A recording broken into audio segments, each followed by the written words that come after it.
Chers élèves, bonjour. Je suis heureux de vous retrouver à nouveau. Quoi de neuf? Ce qui est neuf, ça devient du vieux. Ça fait longtemps qu'on est confiné maintenant déjà. Je pense que le confinement va durer au moins jusqu'à fin avril. J'ai du mal à croire en une reprise au début mai. L'Autriche qui a déjà mis en mesure un programme de déconfinement, table elle sur une reprise des cours à la mi-mai. Voilà, donc peut-être que nous pourrions reprendre les cours en juin, peut-être. Ou peut-être que la moitié du lycée le matin, l'autre moitié l'après-midi, je sais pas du tout. Qu'est-ce qu'on va faire pour les fiches d'orientation? Je sais pas non plus.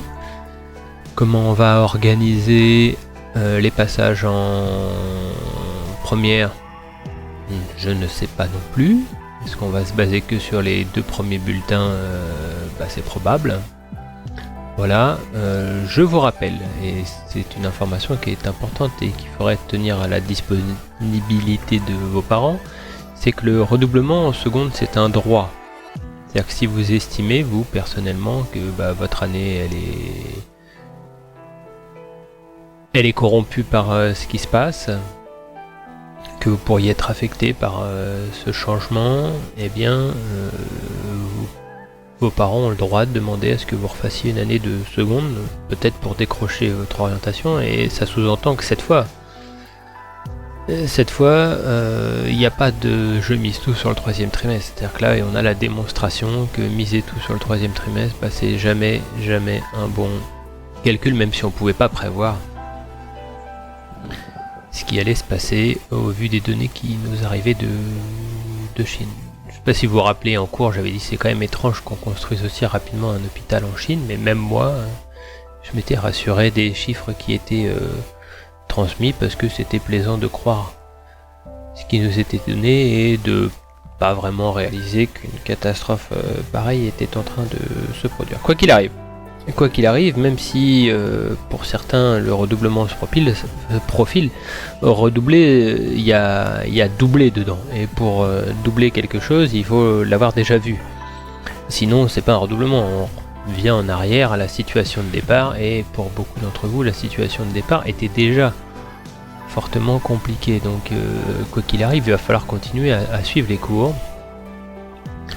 Il y a une appréciation qui est mise dans le bulletin de 3e trimestre, et cette appréciation, pour moi, elle sera... on peut pas vous noter en situation de confinement, mais ne pas noter, c'est différent de ne pas évaluer. C'est-à-dire que vous allez quand même être évalué, et cette évaluation, le critère numéro 1 pour moi, ça va être votre capacité, comme je vous l'ai déjà dit, à prendre les cours, donc prendre vos photos en cours. Je sais que plusieurs d'entre vous prennent déjà en photographie leurs cours, sont prêts à me les envoyer. J'envoie l'adresse électronique. J'espère aujourd'hui, le compte par la poste est en cours de validation, donc nous devrions avoir un outil qui vous permette de faire remonter vos captures d'écran. Voilà. Le cours précédent avait été assez travaillé. Pour ceux qui l'ont écouté, vous aurez vu et assisté à la... Enfin bref, vous l'avez vu. Vous l'avez écouté plutôt. Écoutez, voir. Alors, maintenant, on va passer à la suite.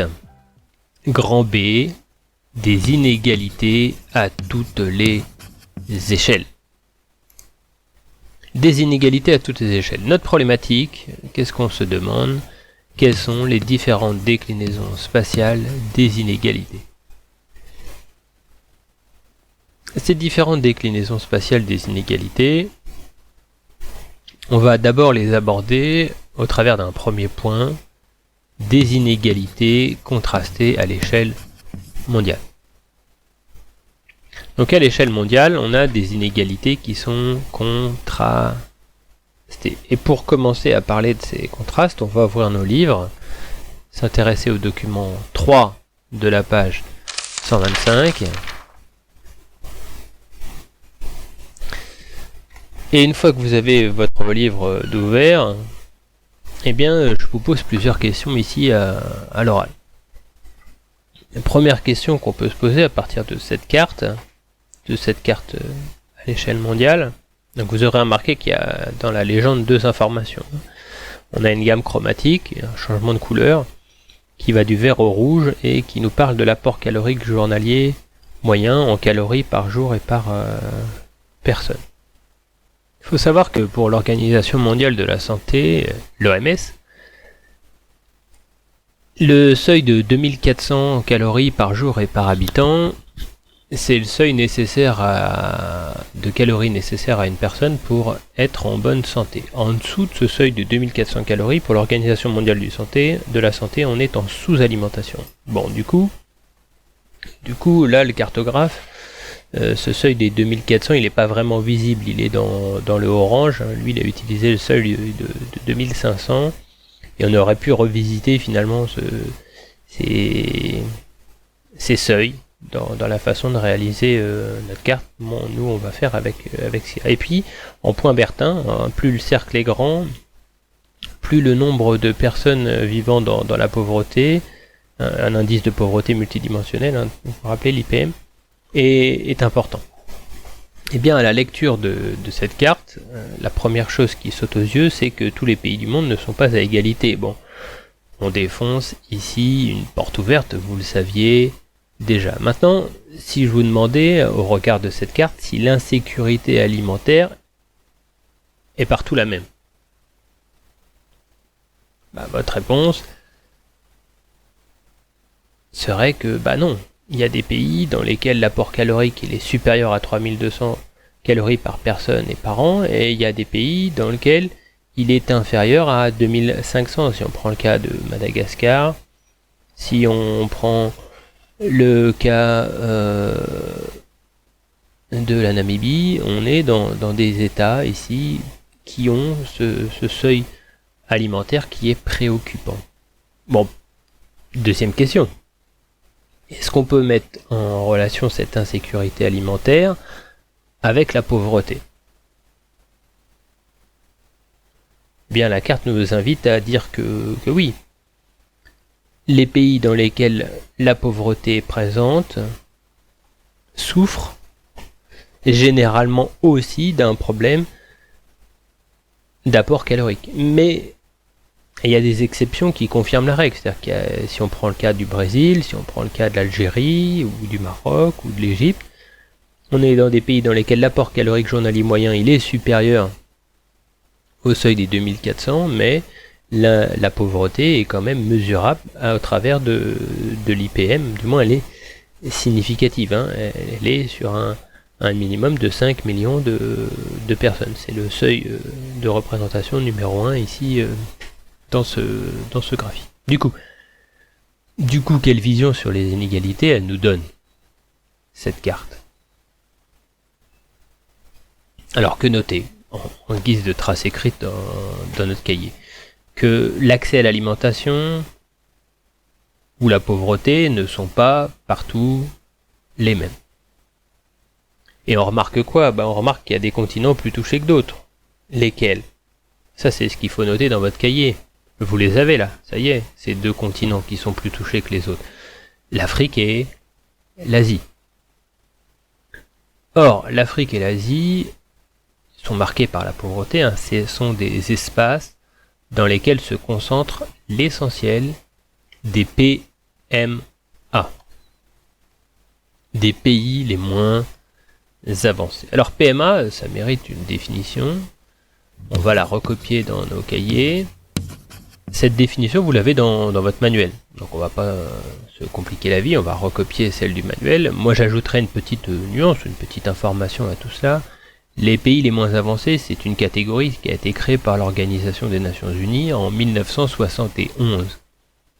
Et pays les moins avancés, c'est un mot un peu galvaudé, un peu poli, qui permet de ne pas dire les pays les plus pauvres. Hein, on le dit à l'envers, les pays les moins avancés. Donc c'est une façon polie d'avoir une catégorie pour parler des pays qui souffrent de problèmes qui se cumulent, de pauvreté, d'insécurité alimentaire, et qui sont des pays très fragiles, forcément.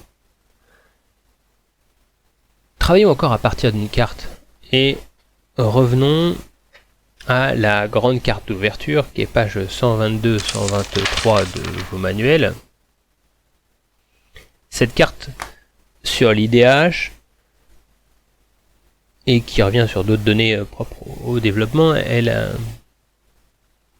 allez-y, livrez-vous finalement à cette observation du monde. Est-ce qu'il y a une grande différence finalement entre la vision que nous a donnée la carte sur l'insécurité alimentaire et la pauvreté et la carte que nous donne l'IDH? Finalement non, encore une fois, même observation quand on s'intéresse à l'IDH, c'est ce qu'il faut noter dans votre cahier. Hein. Si on travaille à partir de l'IDH comme indicateur, on fait la même observation. L'Afrique et l'Asie ont un développement économique qui est moins fort que le reste du monde. Alors essayons d'affiner les choses. On a identifié ceux qui souffrent le plus de ce qu'on appellerait le sous-développement. Intéressons-nous à ceux qui, à contrario, seraient dans le groupe de tête, dans ceux qui servent de référence au développement économique. Pour ce faire, on va changer d'indicateur, on va laisser de côté l'IDH, et à votre avis, quel indicateur pourrait être intéressant pour évaluer quels sont les pays qui connaissent la plus grande croissance ou développement économique? Ça y est, vous l'avez? L'IDH n'est pas approprié ici, on va davantage s'intéresser aux richesses produites, on va s'intéresser donc au PIB. Et dans nos livres, on a une carte sur le PIB, rappelez-vous. Le document 2 de la page 124. Au travers de cette carte ici, on a deux données sur le PIB. Hein.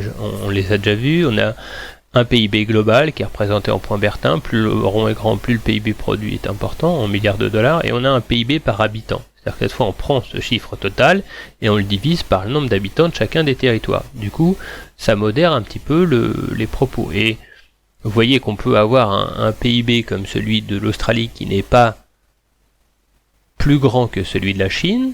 Hein, vous avez vu le cercle du PIB global de l'Australie, il est bien plus petit que celui de la Chine. Pourtant, quand on s'intéresse à la gamme chromatique, à la couleur dans laquelle est représentée l'Australie, l'Australie est plus violet que ne l'est la Chine. Ça sous-entend que son PIB par habitant est plus grand, entre guillemets. La part de gâteau qui revient à chacun des habitants de l'Australie, statistiquement, elle est plus grande que celle des habitants de la Chine. Donc, la Chine ne produit pas autant de richesses que l'Australie, mais les Australiens ont une part de cette richesse produite qui leur reviendrait, c'est de la théorie parce qu'elle ne revient pas équitablement à tout le monde, qui serait plus grande. Ça marche?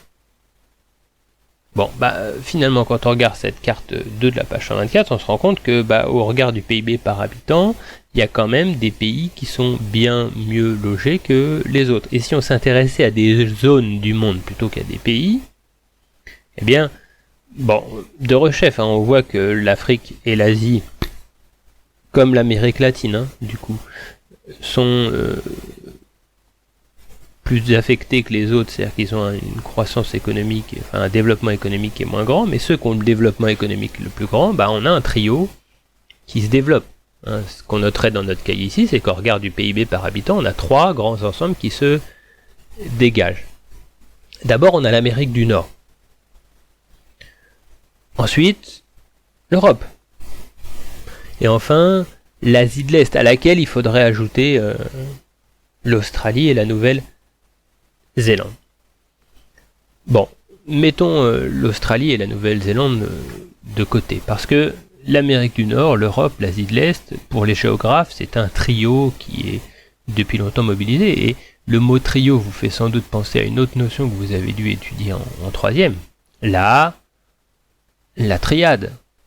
Cette triade, constituée donc par trois grands ensembles, l'Amérique du Nord, l'Europe, l'Asie de l'Est. Alors historiquement, c'était plutôt, au début on disait les États-Unis, l'Europe de l'Ouest et le Japon. Maintenant on voit un petit peu plus large. On parle même parfois de nouvelle triade et on inclut dedans la Chine. Eh bien, dans ce trio qu'est la triade, on a une concentration de 70% des richesses du monde. Donc, tout de suite, on se rend compte que le contraste et les inégalités à l'échelle mondiale, forcément, elles sont très contrastées. Quand 3 parties du monde ont à elles seules 70% de la totalité des richesses produites au monde. Enfin, des richesses du monde, pardon, on se rend compte qu'il y a quand même une sacrée inégalité. Alors continuons notre étude des inégalités à toutes les échelles. Une fois qu'on a fait cette étude à l'échelle mondiale, on va décliner tout cela aux autres échelles. C'est le petit 2, des inégalités qui se déclinent à toutes les échelles. Des inégalités qui se déclinent à toutes les autres échelles. Travaillons sur ces inégalités, non plus à l'échelle mondiale mais à d'autres échelles, à partir d'une série de diapositives. Je vous invite d'abord à consulter la diapositive numéro 1. Cette diapositive numéro 1, elle quitte l'échelle mondiale et on s'intéresse, comme vous le voyez ici, cette fois à l'Europe. Et on repart sur le même indicateur, ici pour le coup, le PIB par habitant, en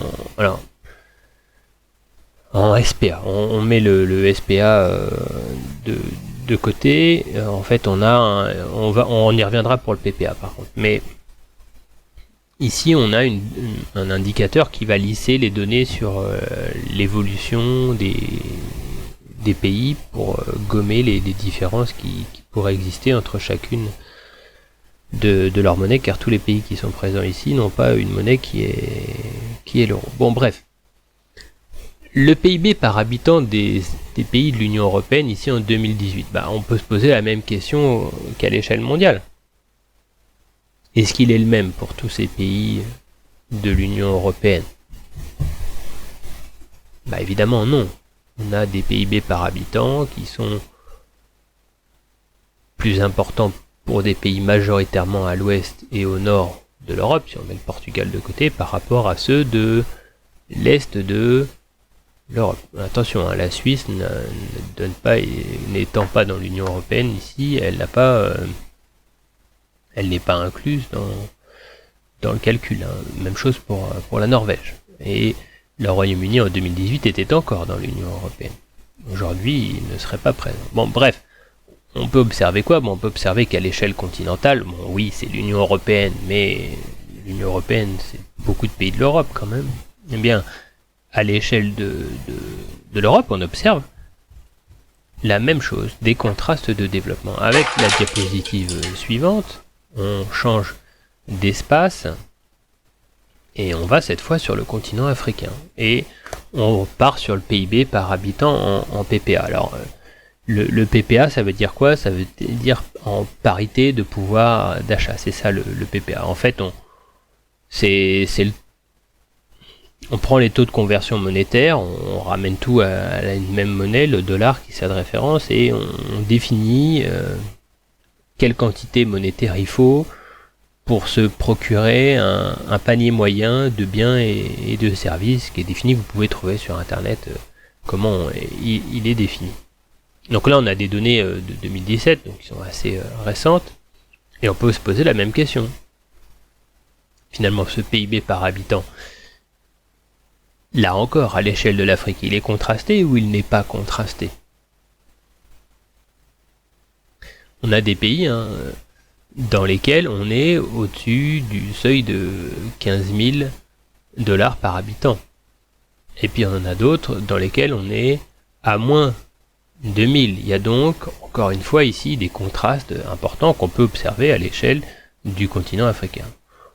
Dernière diapositive pour le fun, entre guillemets, ou pour bien planter cette idée dans la tête. On part cette fois, grâce à la diapositive numéro 3, sur le continent américain. Ce qui caractérise le continent américain, de rechef, la même observation que vous avez pu conduire pour l'Europe ou pour l'Afrique. On a des inégalités de PIB par habitant entre chacun des États du continent américain. Alors, il faut savoir que sur le continent américain, c'est là où ces écarts ils sont le plus prononcés. Pourquoi? Parce qu'on a les États-Unis d'Amérique quand même, et du coup ça accentue les contrastes encore plus. Bon, bref. Ce qui mérite d'être noté dans nos cahiers, là, c'est qu'à l'échelle des continents, on retrouve des inégalités de développement économique. Ce qui était vrai à l'échelle du monde, et bien là on vient de voir que c'est vrai également à l'échelle des continents. Bon, continuons notre petite déclinaison à toutes les autres échelles, et pour cela, faisons un zoom sur un pays. On va s'intéresser au dossier qui est sur la page 128-129 de nos manuels et s'intéresser donc au document 1 de la page 128. Cette carte ici, c'est le nombre de personnes vivant en dessous du seuil de pauvreté par région au Pérou. Et quand on observe ce document, bien force est de constater qu'il y a des très grandes variations. On a des régions dans lesquelles les populations vivant sous le seuil de pauvreté sont très faibles en pourcentage de la population totale, alors qu'il y a d'autres endroits où on dépasse largement les 40%. Donc on a des contrastes encore ici entre les différentes régions du Pérou en termes de développement économique. Bon, du coup dans notre cahier, on peut noter quoi? On peut noter que c'est vrai aussi à l'échelle d'un pays. Et on peut prendre l'exemple du Pérou pour l'illustrer, avec des régions, on l'a dit, qui sont avec moins de 5% de personnes vivant sous le seuil de pauvreté, alors qu'on en a d'autres où il y a plus de 40% des personnes qui vivent sous ce seuil. Donc on a des contrastes de développement économique à l'intérieur même d'un pays quand on s'intéresse aux régions qui sont importantes. Continuons notre petite plongée et restons au Pérou et intéressons-nous cette fois au document 4 de la page 128. Grâce à ce document, qui est un texte de Laure Pasquier-Doumer, au Pérou, pauvreté et exclusion interdisent aux populations indigènes d'aspirer à mieux, c'était le titre de son article dans The Conversation du 15 janvier 2017, on en a ici un extrait qui a été intitulé dans notre manuel La pauvreté des populations indigènes. Je vous laisse lire le document. Et maintenant que vous avez lu le document, vous vous rendez compte que ces inégalités de développement économique, on peut aussi les relier à des populations. C'est-à-dire que jusqu'à présent, on avait parlé de différences qui s'inscrivaient dans l'espace. Et là, on se rend compte que la différence, l'inégalité, elle peut aussi être d'ordre social. C'est ce qu'on va noter dans nos cahiers. On va noter que cette différence spatiale, elle est aussi sociale. Et on peut l'observer pour des groupes sociaux. L'exemple qui illustre cela, c'est les indigènes sur le continent américain. Pourquoi? Parce que les indigènes sur le continent américain, ils sont plus touchés par la pauvreté que les autres. Les populations amérindiennes, pour revenir en parallèle à ce qu'on a pu voir en histoire, qui étaient présentes avant l'arrivée des Européens au XVIe siècle. Bon, continuons et restons sur le continent américain, laissons quelques instants de côté le Pérou, continuons sur cette idée, et allons à Chicago. C'est ce que vous propose la diapositive numéro 4. Sur cette diapositive, nous avons ici, par district, par quartier, les revenus des habitants et leurs nuances. Donc, attention, vous ne vous faites pas avoir par l'échelle, plus c'est vert, plus la situation sociale, plus les revenus par habitant sont importants, plus c'est rouge, moins les revenus par habitant sont importants. Et donc on se rend compte que, on y reviendra tout à l'heure, mais à l'échelle d'une ville aussi, on a des inégalités de développement. Entre les quartiers, on a des inégalités qui sont apparentes dans le développement économique. On a, pour le dire plus rapidement, des quartiers riches et des quartiers pauvres. Ce qui est intéressant à Chicago, intéressant d'un point de vue de l'analyse, et qui permet de relier cela à ce qu'on a vu précédemment, c'est le type de quartier. Bon, il faut savoir que Chicago, je fais une petite parenthèse ici. Chicago, ça a été, pour les chercheurs en sciences sociales, un laboratoire qui a même donné naissance à ce qu'on appelle l'école de Chicago, qui s'est intéressé aux inégalités à l'intérieur de la ville, aux groupes sociaux qui étaient présents, et on parle donc de l'école de Chicago qui a mis au point l'existence de processus sociaux qui sont utilisés aujourd'hui pour toute la géographie urbaine et la sociologie en lien avec les inégalités sociales à l'intérieur des espaces urbains. Voilà, ça c'était la petite parenthèse.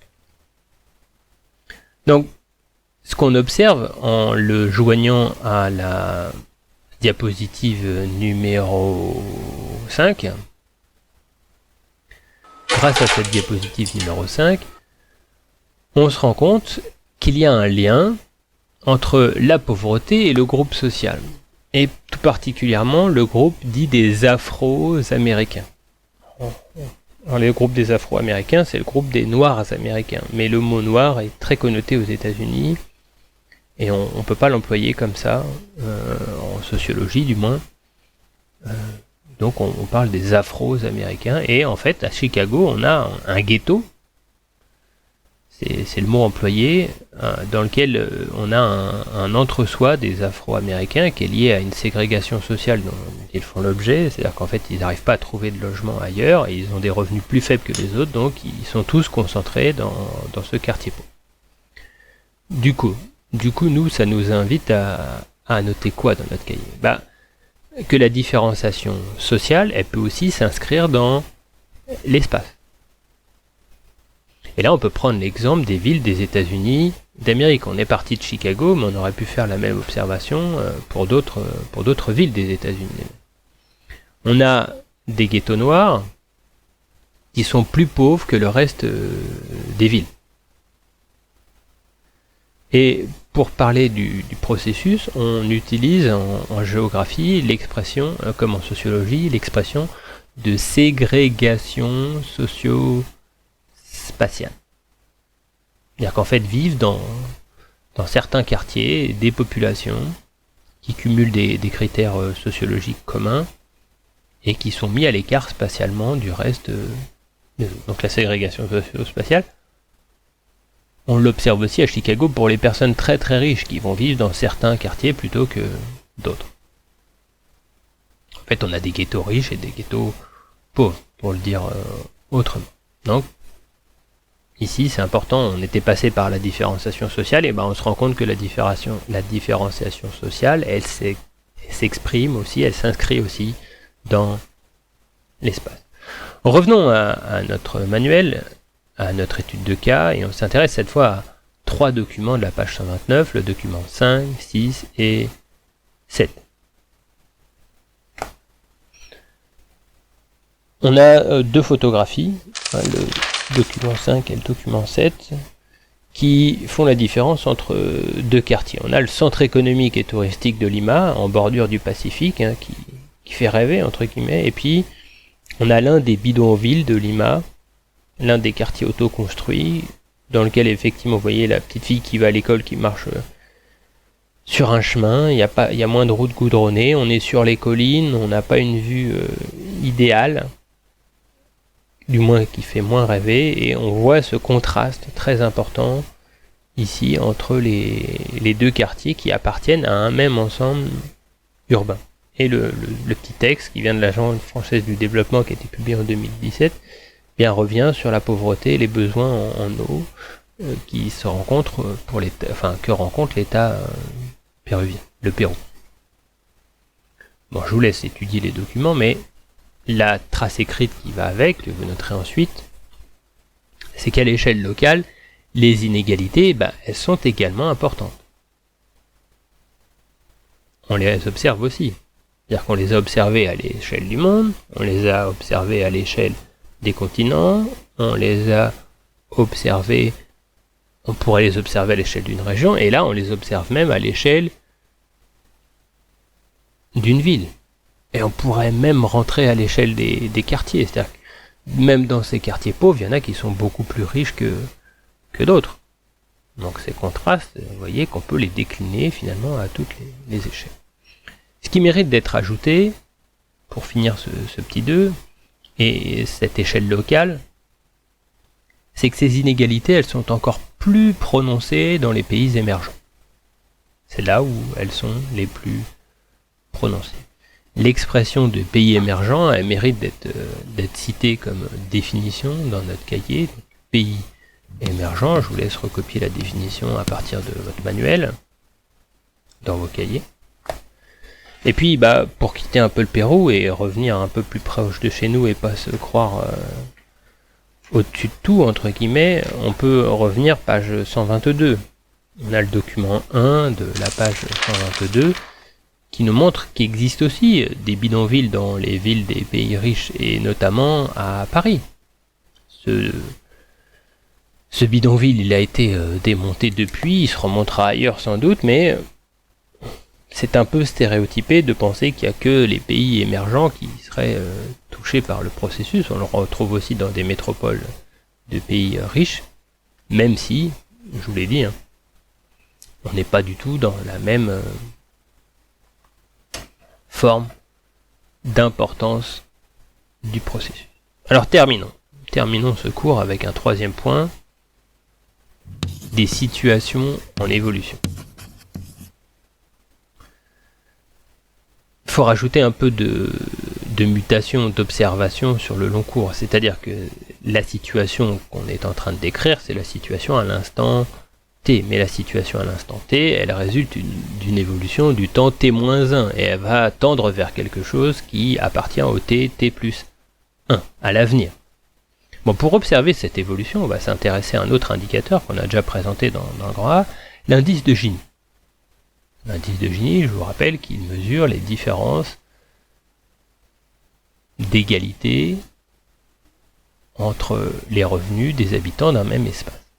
Bon, alors faisons notre petite observation au travers de deux diapositives.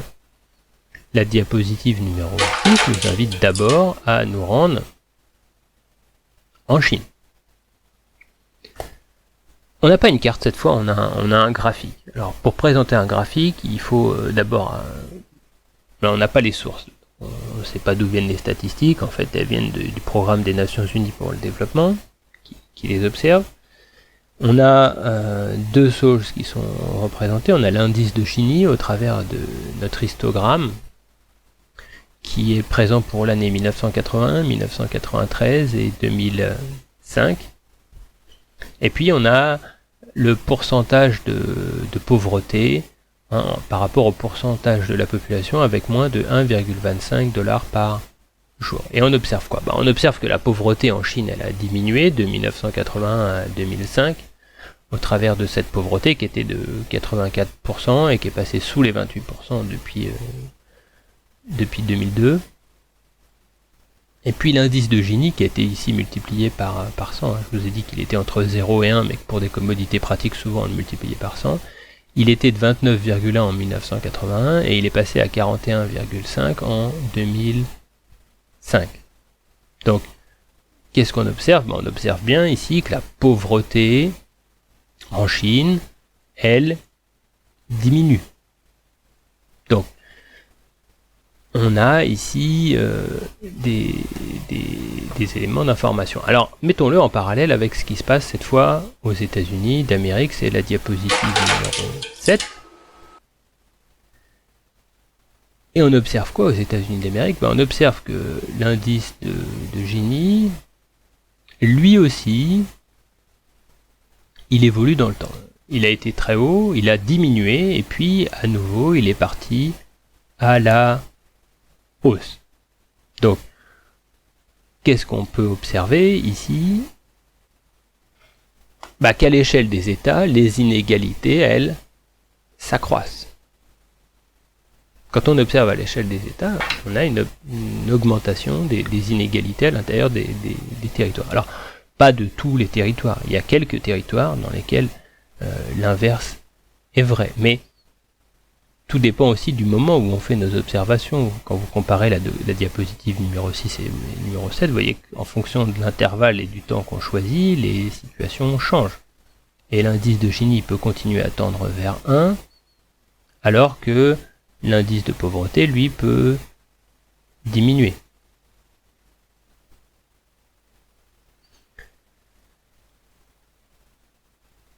Si on ramène tout ça à l'évolution de l'indice de Gini dans le monde, on n'a pas les données qui sont présentes ici, mais rappelez-vous, vous les avez étudiées au travers de la petite vidéo qui accompagnait le grand A. Donc là, je fais appel à vos souvenirs. On avait vu quoi?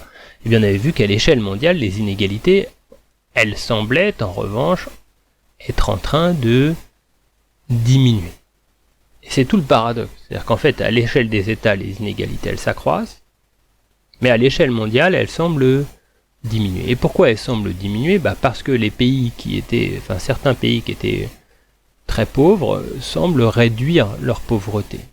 Ce qui fait qu'à l'échelle du monde, l'indice de Gini, lui, il s'améliore. En fait, c'est lié au rattrapage qu'opèrent les pays émergents, dont la Chine. Donc les inégalités s'accroissent en Chine, mais le développement de la Chine réduit les inégalités dans la totalité du monde.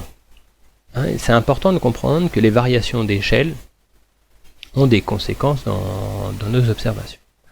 Bon, repartons en Amérique latine avec une vidéo cette fois, et on laisse Lima de côté et on va à Rio de Janeiro avec Télématin qui vulgarise bien certaines informations géographiques.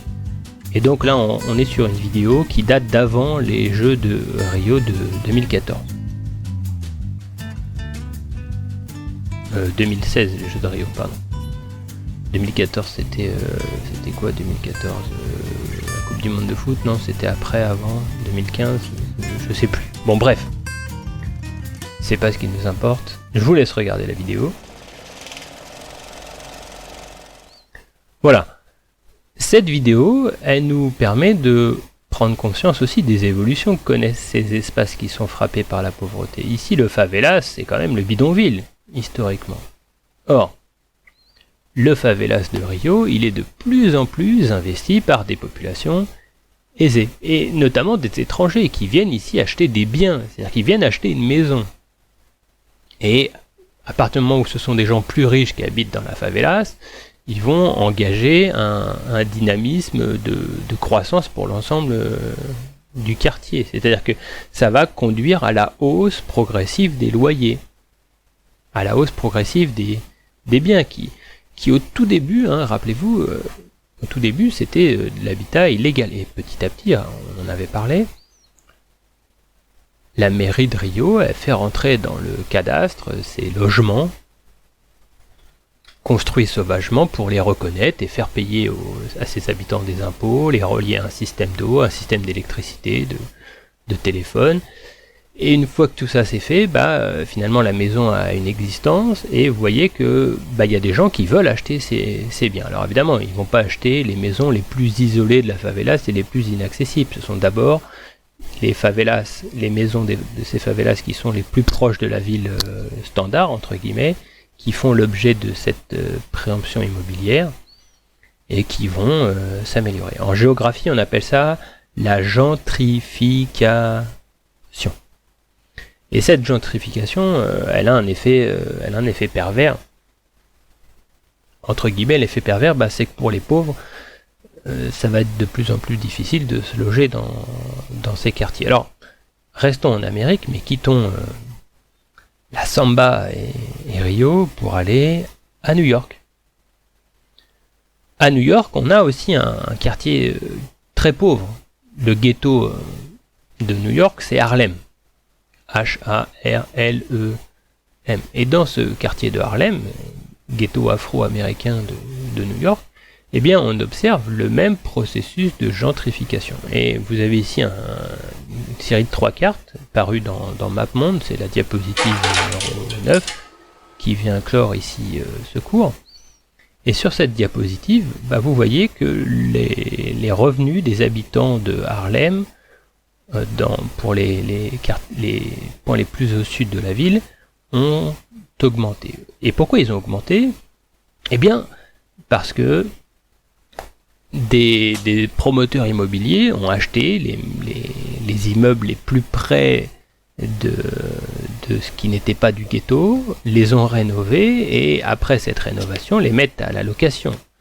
Et les loyers et ces immeubles qui sont quand même rénovés vont être à des loyers un tout petit peu meilleur marché que en dehors du ghetto, ce qui fait que les gens qui vont l'acheter sont des gens extérieurs au ghetto, et les gens du ghetto eux-mêmes ne peuvent pas racheter ces biens qui ont été, louer ces biens qui ont été rénovés, donc ils vont être chassés entre guillemets ailleurs, et donc petit à petit on a une transformation de ce quartier. C'est une gentrification également. On a ça dans toutes les métropoles et toutes les villes du monde.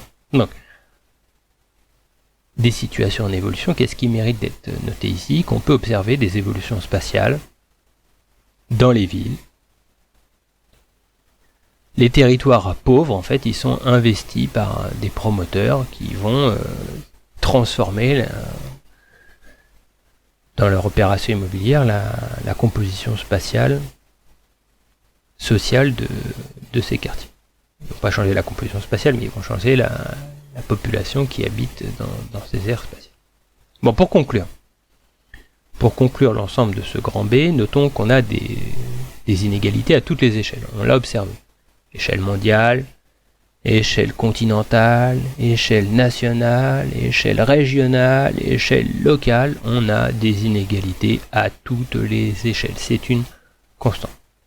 Deuxième chose qu'on a vu aussi, c'est que aucun pays n'échappe à l'existence d'une classe pauvre. Même dans les pays riches, on a des pauvres. Des personnes qui vivent sous le seuil de pauvreté. Enfin, on a noté aussi qu'il y a des fortes évolutions qui existent et que si les inégalités s'accroissent à l'intérieur des États, c'est une tendance globale, à l'échelle du monde, on a un indice de Gini qui reste plus ou moins le même et une pauvreté qui tendrait à diminuer. Voilà, ça c'était donc notre grand B. Il nous reste un grand C avant d'attaquer la troisième partie, le cas particulier d'études sur la France. Et vendredi, donc on attaquera la partie sur la France à la rentrée. Et vendredi, je vous transmettrai des réalisations cartographiques à faire qui vont avec des repères fondamentaux sur cette première et cette deuxième partie que vous devrez apprendre par cœur. Voilà. Si vous avez des questions, n'hésitez pas à me les envoyer par mail. Je sais qu'il y en a plusieurs parmi vous qui me contactent régulièrement. Que vont devenir les orientations? Qu'est-ce qui est noté sur les feuilles bleues? Mon ordinateur est en panne, je dois le changer, comment je me débrouille, quand est-ce que je vous envoie les documents sur internet, etc. Donc tout ça je vais vous le dire par email. Pour les feuilles bleues, j'ai pas d'informations encore. Là le secrétariat il est un petit peu débordé par des informations qui au ministère sont difficiles à résoudre. Vous n'êtes pas les seuls à vous poser des questions et les réponses, le ministère ne les a évidemment pas encore toutes. Là, la première préoccupation qui était qu'est-ce qu'on fait du bac semble presque réglée, si ce n'est la question des oraux de français, parce que les profs de français n'ont pas envie de faire des oraux confinés dans une salle avec plein d'élèves qui vont défiler devant eux, et puis le risque que des parents n'envoient pas leurs élèves faire les oraux. Donc là, il y a ça qui est à régler. Et puis une fois que ça sera réglé, on y verra peut-être plus clair. Mais vous imaginez pas toutes les questions que le ministère est obligé de traiter en ce moment, ne serait-ce que les mutations des collègues, comment ça va se passer dans ce contexte. Voilà, merci pour votre attention, bon travail, au revoir.